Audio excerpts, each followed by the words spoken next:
कक्षा 9वीं के सभी विद्यार्थियों का बहुत बहुत स्वागत है। विद्यार्थियों, आप लोगों के लिए यहाँ पर कक्षा 9वीं का जो आप लोगों का पेपर होने वाला है 17 फरवरी को।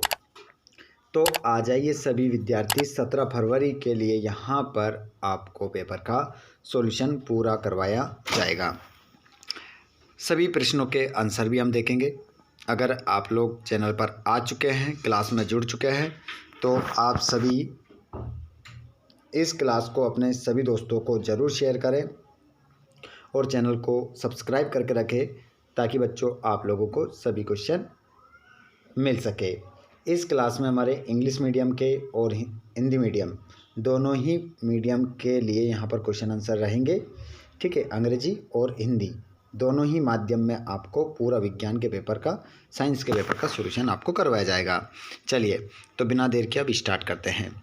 उससे पहले अगर आपने चैनल को सब्सक्राइब नहीं किया है तो चैनल को ज़रूर सब्सक्राइब करें और घंटे के बटन को ऑल पर करिएगा। चलिए, पहले क्वेश्चन को हम देखते हैं। यहाँ पर पहला क्वेश्चन आपकी स्क्रीन पर आ चुका है बच्चों। पहले क्वेश्चन में आपसे पूछ रहा है सोडियम नाइट्रेट का सूत्र होता है। तो सोडियम नाइट्रेट का इनमें से जो सूत्र होता है वो कौन सा होता है, ये आपको बताना है।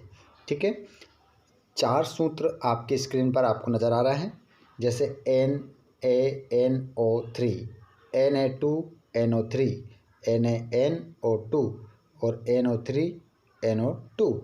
तो यहाँ पर आपका जो करेक्ट आंसर होगा बच्चों वो हो जाएगा NaNO3। ऑप्शन आपका करेक्ट होगा। अगला क्वेश्चन, Cl आयन में संयोजकता इलेक्ट्रॉनों की संख्या कितनी होती है। तो यहाँ पर आपका ऑप्शन है 16, 8, 17, 18। तो इसमें आपका जो करेक्ट आंसर हो जाएगा बच्चों वो हो जाएगा 8 आपका राइट आंसर होगा। सभी विद्यार्थी अपने हाथ में कॉपी और पेन ज़रूर रखिएगा और इन सभी प्रश्नों को नोट अवश्य करें, क्योंकि ये क्वेश्चन होने वाले आप लोगों के लिए बहुत ही खास। अगला क्वेश्चन है, वेग का एसआई मात्रक है। तो वेग का जो एसआई मात्रक है बच्चों वो क्या होगा, जैसे ms, m/s, ms या m/s की घात 2 और m की घात 2 s। तो इसमें आपका जो आंसर होगा बच्चों वो हो जाएगा प्रश्न क्रमांक आपका, ओ माफ़ कीजिएगा बच्चों, इसमें तीसरा वाला ऊपर रह गया हमारा, पहले तीसरा वाला देखते हैं। तीसरा वाला छूट गया था यहाँ पर। तंत्रिका ऊतक की कार्यात्मक इकाई होती है। तो यहाँ पर ऑप्शन है आपका न्यूरॉन, न्यूट्रॉन, वृक्क, एक्सॉन। ये तीसरा वाला हमारा रह गया था, इसको हमने हल नहीं करा। तो इसमें आपका आंसर हो जाएगा न्यूरॉन आपका राइट आंसर होगा। और यहाँ पर हमारा जो चौथा है इसमें आप आंसर लगा लेंगे m/s, मिनट पर सेकंड। ठीक है, अगले क्वेश्चन को देख लेंगे आप। किसी वस्तु का द्रव्यमान पृथ्वी पर 12 किलोग्राम है, चंद्र पर इसका द्रव्यमान होगा। तो देखिए, कोई भी वस्तु है, अगर हमारी धरती पर उसका वजन कितना है बच्चों, 12 किलो है। 12 किलो है तो चंद्रमा पर इसका भार कितना होगा, इसका वजन कितना होगा। ठीक है, ये 12 किलो है तो इसका आंसर आपका हो जाएगा, चंद्रमा पर भी इसका वजन कितना हो जाएगा, 12 किलो ही रहेगा। अगले क्वेश्चन को आप देखेंगे, ध्वनि की प्रबलता निर्भर करती है।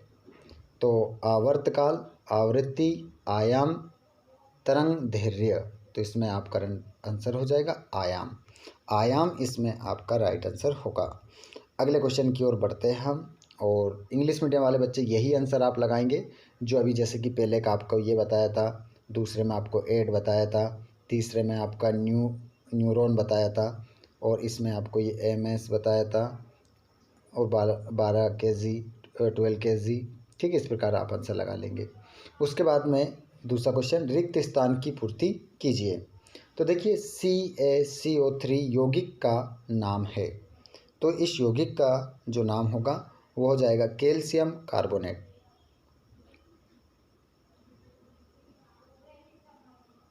कैल्शियम, पहले वाले खाली स्थान में कैल्शियम कार्बोनेट। नेट, ठीक है, पहले वाले खालिस्तान में।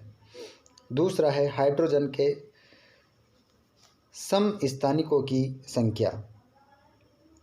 तो इसमें जो आप आंसर लगाएंगे बच्चों, बताइए, इसमें सभी आंसर बताएंगे अपने, क्या होगा, जल्दी से जवाब देंगे आप सभी।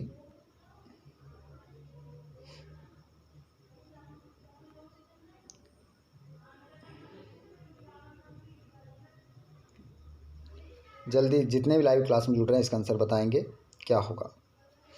ठीक है, तो इसमें आपका आंसर हो जाएगा 3।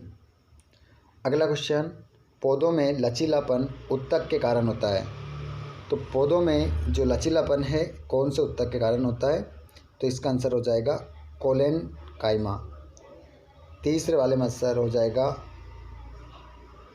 कोलेन काइमा।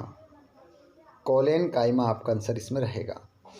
अगले प्रश्न में आप देखेंगे, अगले प्रश्न का उत्तर आप क्या लगाएंगे? संवेग परिवर्तन की दर के अनुक्रमानुपाती होती है। तो चौथे में आपका जो आंसर हो जाएगा बल, इसमें आपका आंसर होगा बल। बल के अनुक्रमानुपाती होती है। पास्कल का मात्रक है, तो पास्कल का जो मात्रक है बच्चों वो हो जाएगा दाब। दाब आपका सही उत्तर होगा। ध्वनि संचरण के लिए की आवश्यकता होती है। तो देखिए, ध्वनि संचरण के लिए जो आवश्यकता होती है वो माध्यम की आवश्यकता होती है। अगले क्वेश्चन को आप देखेंगे, फिल इन द ब्लैंक्स, ठीक है। निम्नलिखित कथनों के लिए सत्यासत्य लिखिए। मिश्रण का गलनांक निश्चित होता है। तो इसका आंसर आपका क्या हो जाएगा? असत्य। इसमें आप असत्य लिखेंगे। कहाँ से असत्य, कहाँ लिखा है? ये लिखा है, यहाँ पर कट लगाया, मतलब असत्य लिखना है। एल्यूमिनियम द्विपरमाणुक होता है। तो इसका आंसर आपका असत्य होगा। दूसरा भी आपका सत्य है। आर्गन का इलेक्ट्रॉनिक विन्यास 2,8,8 होता है। तो इसका आंसर आपका सत्य हो जाएगा। तीसरा आपका सत्य है। पलकों का झमकना ऐच्छिक पेशी के कारण होता है। असत्य, नहीं होता है। वेग परिवर्तन की दर औसत वेग कहलाती है। तो ये भी आपका आंसर असत्य होगा। और घर्षण बल सदैव वस्तु की गति का विरोध करता है। तो इसका आंसर आपका सत्य हो जाएगा। ठीक है, आगे हम ट्रू फॉल्स देखेंगे। और इंग्लिश मीडियम के देख लिए हमने, उसके बाद में यहाँ पर जोड़ी मिलाएंगे। जोड़ी इंग्लिश मीडियम वाले बच्चे और हिंदी मीडियम वाले सभी की सेम रहती है, तो आप मिला लीजिएगा। जैसे कि हम जल को किससे मिलाएंगे बच्चों? जल एक क्या है? यौगिक है, ठीक है। उसके बाद हम देखते हैं दूसरा, नमक। तो इसका सूत्र होता है NaCl। रोग को, जो रोग है आपका, इसको आप मिलाएंगे, नीचे चलते हैं थोड़ा सा, ठीक है। रोग आप आयोडीन की कमी से, जैसे घेंगा रोग है ना, तो आयोडीन की कमी से। अगला है पत्तियों में भोजन का परिवहन, फ्लोएम। और गति का तृतीयक नियम। तो इसका आंसर हो जाएगा क्रिया प्रतिक्रिया। वस्तुओं पर क्रियाशील त्वरण। तो इसमें आपका जो छठा है इसका हो जाएगा 9.8 मीटर सेकेंड 2। इस प्रकार में इस द कॉलम इंग्लिश मीडियम की भी मिल जाएगी। उसके बाद में हम देखते हैं अगला क्वेश्चन, एक शब्द में उत्तर देना है, ठीक है। एक शब्द में उत्तर देंगे। यहाँ पर सल्फर अणु की परमाणुकता लिखिए। तो सल्फर अणु की जो परमाणुकता होती है वो होती है 8, ठीक है। 8 आपका आंसर होगा 8। और समस्थानिक का एक उदाहरण लिखिए। तो इसका उदाहरण की यदि हम बात करें तो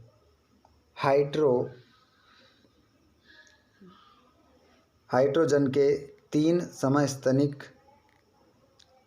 तो यहाँ पर हमें एक लिखना है, तो इसका हो जाएगा प्रोटियम, ठीक है। प्रोटियम आपका इसमें एक लिख रहे हैं हम, प्रोटियम, ठीक है।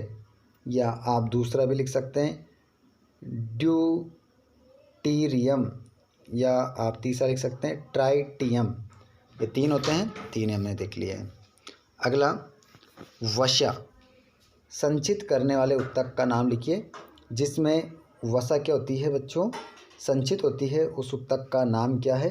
तो उस उत्तक का नाम आप लिखेंगे एडिपोज उत्तक। उसे हम क्या कहते हैं? एडिपोज।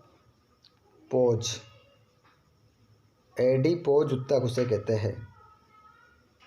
अगला है गति मापने की इकाई कहलाती है।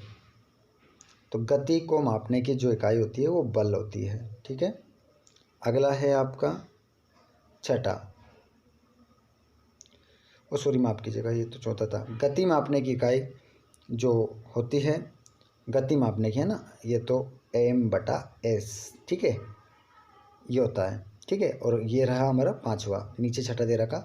किसी वस्तु की स्थिति, गति एवं आकृति में परिवर्तन करने के लिए किए गए प्रयासों को क्या कहते हैं? तो उसे बल कहते हैं बच्चों। ठीक है, इसका आंसर है बल। अगला क्वेश्चन है सामान्य मनुष्य का श्रव्यता परास लिखिए। तो देखिए यहाँ पर सामान्य मनुष्य का जो श्रव्यता परास है, मतलब एक सामान्य मनुष्य कितनी हर्ट्ज आवाज़ वो क्या कर सकता है? सुन सकता है। तो 20 Hz से 20,000 हर्ट्ज, 20,000 40, हिंदी में हम लिख सकते हैं हर्ट्ज। ठीक है, इस प्रकार से 20 से 20,000 हर्ट्ज। इंग्लिश मीडियम के लिए भी है यहाँ पर। उसके बाद में रहा आपका अगला प्रश्न, निक्षेपण किसे कहते हैं? और विसरण को परिभाषित कीजिए। और समांगी मिश्रण की परिभाषा लिखिए और विषांगी मिश्रण की परिभाषा लिखिए। आगे आप देख सकते हैं निम्न के सूत्र लिखिए और सोडियम ऑक्साइड, एल्यूमिनियम क्लोराइड, इनके सूत्र लिखना है। उसके बाद आप अगले क्वेश्चन को देख सकते हैं। 8वां है, 9वां है और ये रहा 10वां, 11वां। हिंदी और इंग्लिश मीडियम में पूरा क्वेश्चन पेपर का हल। ठीक है। अब इनमें से अगर कोई से भी प्रश्न का आंसर आपको नहीं आता है, अगर आपको आंसर चाहिए तो आप कमेंट बॉक्स में बता सकते हैं। पूरे क्वेश्चन के आंसर आपको मिल जाएंगे। साथ में हमने डिस्क्रिप्शन में टेलीग्राम चैनल की लिंक दे रखी है, उसको ज़रूर ज्वाइन कीजिएगा। वहाँ पर आपको PDF सभी इंपॉर्टेंट क्वेश्चन प्रोवाइड करवा दिए जाते हैं, जिससे आप अपनी तैयारी को बेस्ट बना सकते हैं। ठीक है। अगर किसी प्रकार का कोई क्वेश्चन हो तो कमेंट बॉक्स में ज़रूर बताएं। सभी विद्यार्थी चैनल को सब्सक्राइब करें ताकि आपको आने वाले वीडियो का नोटिफिकेशन मिल सके। और आप इस वीडियो को कहाँ से देख रहे हैं कमेंट बॉक्स में ज़रूर बताएं। आपका नेम क्या है ये भी साथ में लिखिएगा। धन्यवाद।